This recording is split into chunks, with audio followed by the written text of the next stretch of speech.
ายดีแม่พี่น้องมื้อนี้มาเล่นเกมฟรีไฟอีกแล้วก็ลงหอนาฬิกาก็บ่มีไว้เราลงครับ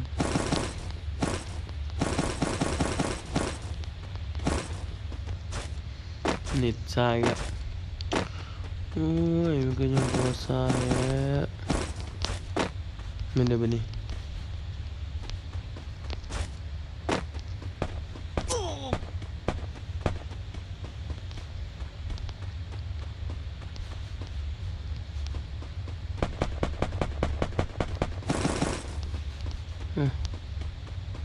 เลือกตัวนี้อยู่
จังหวะนี้ยังไง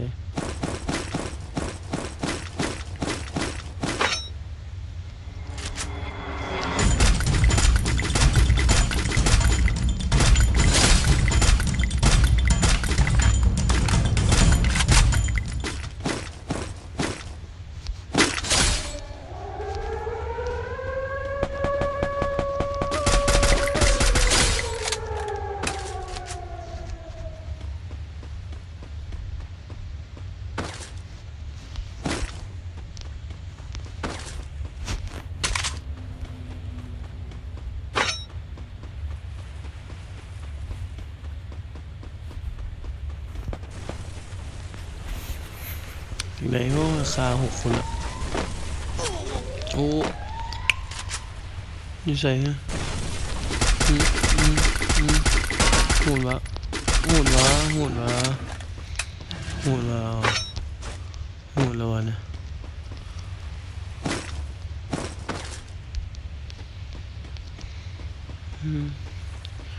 คือมันมีแย่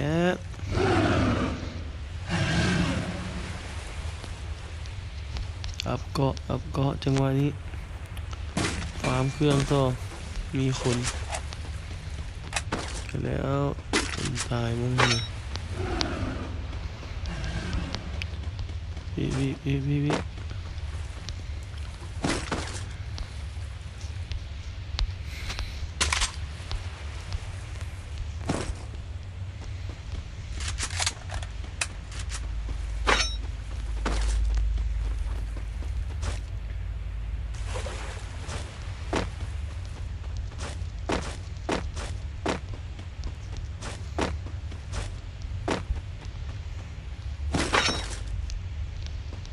มันมีอันเดอร์เกลือตลอดศพนี่อืม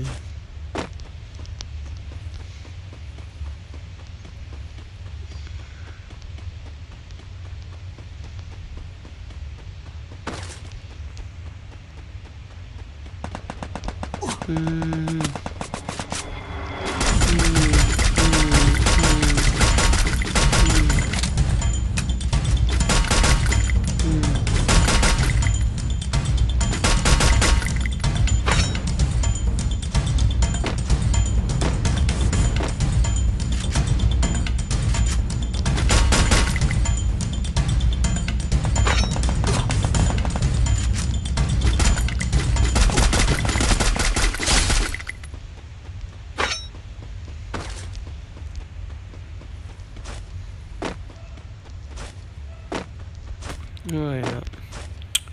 ขาดรัวๆเลยทีนี้แปลแล้วคิวแปลแล้วจังหวะนี้เก็บเครื่องรัวๆเนาะ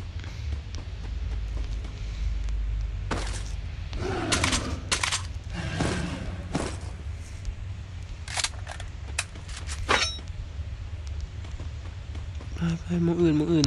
คนคือจีเบิร์ดละ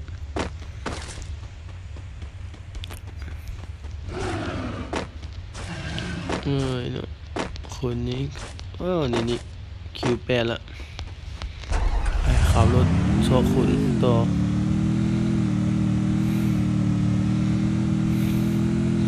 มังกรนี่ก็มาวินเวินเนี่ยยิงล่วงเลยเนี่ย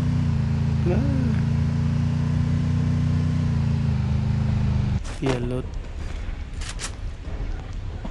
เกิดเสียเบื่อแล้ว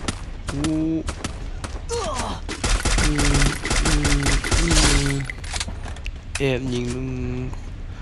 พีกบ้าแรงเลยต้องตาย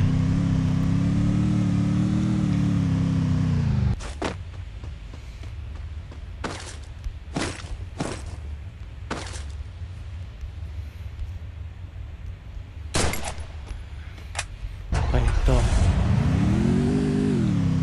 เราขุนแล้วไปเรือสปีดคนเดี๋ยวนี้นี่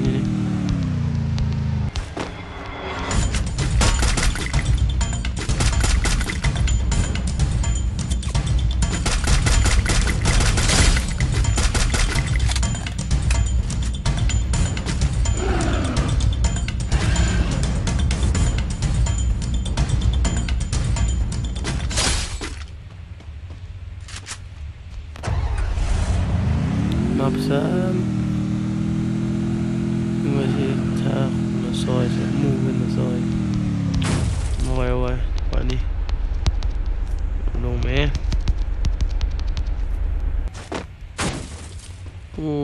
เน็ตนี่ก็เลย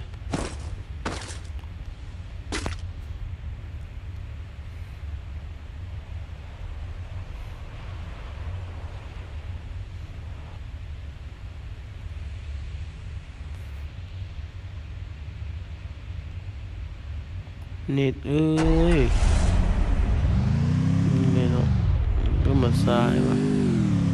ขับเข้าวงตัวนี้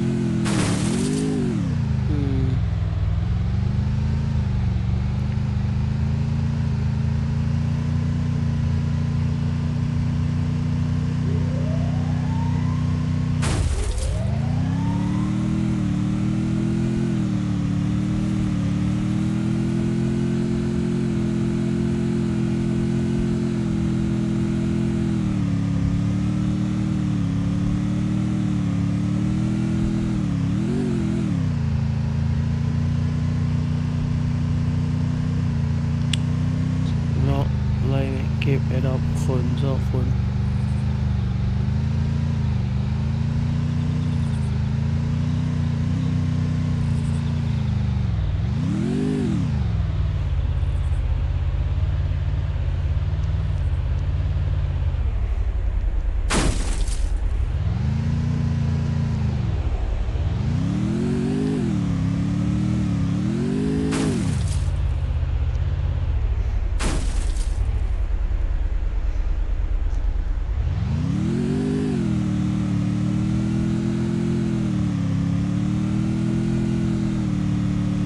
คนเหลือประมาณ6 คน7 คนกับเราอย่าลืมกดไลค์กดแชร์กด Subscribe ให้เด้อเพื่อเป็นกำลังใจเล็กๆน้อยๆให้คอยเด้อ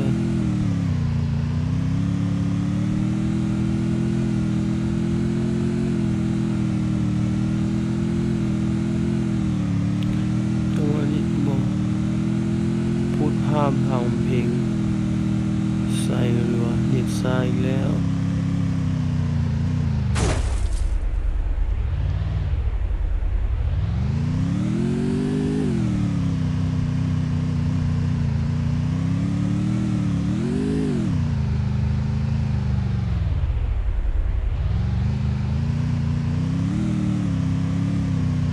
ก็6 คนแล้ว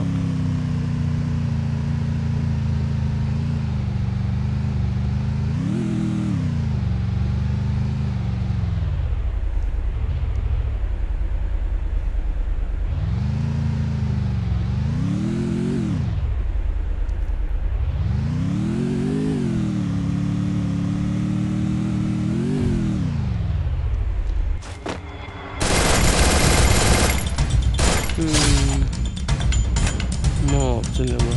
เยอะจังหวะนี้นี่อืมแตก2เรายิงตรงนี้แลกมาเดี๋ยวเนี่ยแป๊บ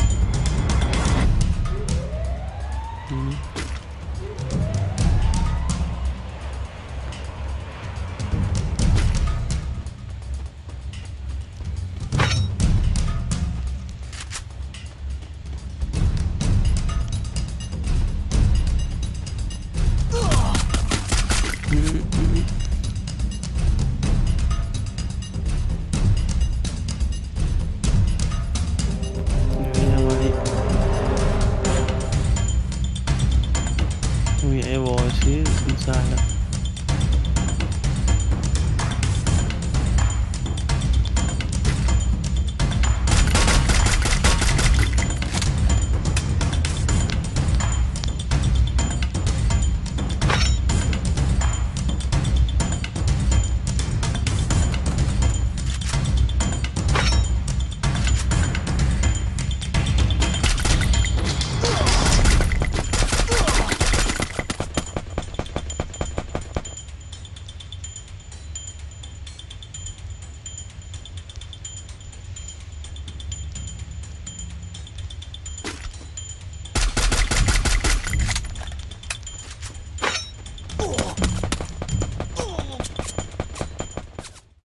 ถ้าเบิ่งคลิปเบิดแล้วอย่าลืมกดไลค์กดแชร์กดติดตามให้เด้อ